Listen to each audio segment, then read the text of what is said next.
Looking back, it had been a mistake to fill the orphanage with books.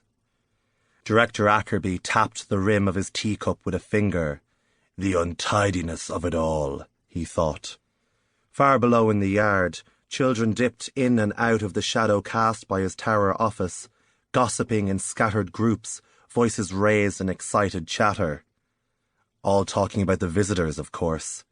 This was what happened when you bottled up 250 boys and girls. Last week, a thrush had bounced off a classroom window and the orphans hadn't shut up for days. Had they named it? You wouldn't be surprised. His gaze swept the buildings below. Crosscaper Orphanage slouched against the mountainside like it had been dropped there. A greying stack of towers and flat, fat dormitories that shuddered when the wind was too harsh and sweated when it got too warm. It was an uphill struggle for orphanages not to be dismal, but Ackerby had always thought Crosscaper took special pleasure in it, as though it knew that the groan of its slumping masonry and the rattle of its window frames were giving entire dormitories of children nightmares. "Sir?" His secretary's voice seeped through the intercom, and Ackerby stabbed at the button to respond. "Yes?" "Your 2:00 is here, sir. Shall I send them in?" The director barely heard him. He was staring at the newest addition to the orphanage grounds, standing out against Crosscaper's comforting greyness like a healthy man in a hospital ward. Bright white walls, new windows that shone, a door that didn't squeak but whispered open like the sharing of a secret. Children waited outside, as they had every day since it opened. A library.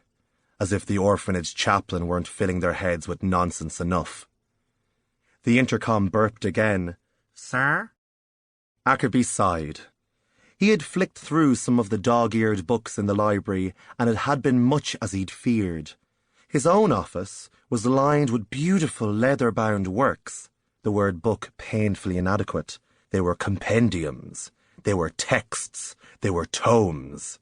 The kind one touched with gloves, if one touched them at all.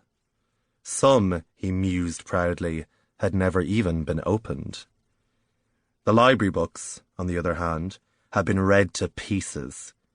And as for the content, story after story of noble orphans rescued from drudgery.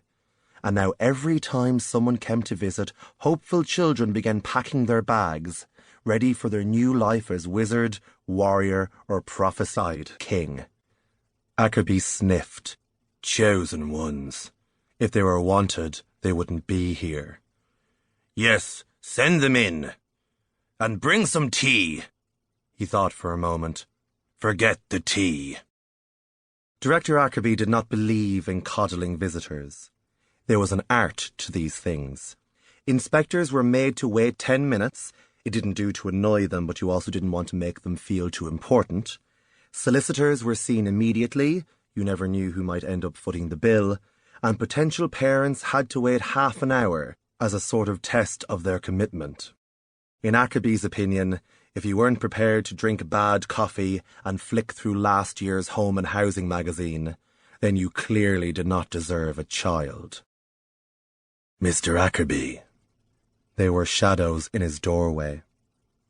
Ackerby liked to keep the lights low. It shaved money off the bills, and he had the vague idea that it might be beneficial to the children. Exercise for their eyes, perhaps. The visitors had stopped where the light from Ackerby's desk lamp and the glow from the hallway fell short. Their faces were obscured, indistinct. For a moment, Ackerby wasn't sure if they were people at all. "Thank you for seeing us at such short notice," the smaller of the visitors said. "I hate to steal time away from the busy." The couple stepped forward in unison. The woman was tall and thin, with a spine curved like an old coat hanger, her clothes and skin white as frost, hair chopped short around her neck in a frayed mop the colour of chalk. The man beside her was the shape and pallor of a goose egg, with a shock of colourless curls that jigged and bounced as if trying to flee from his scalp. His waistcoat creaked as he offered Ackerby his hand.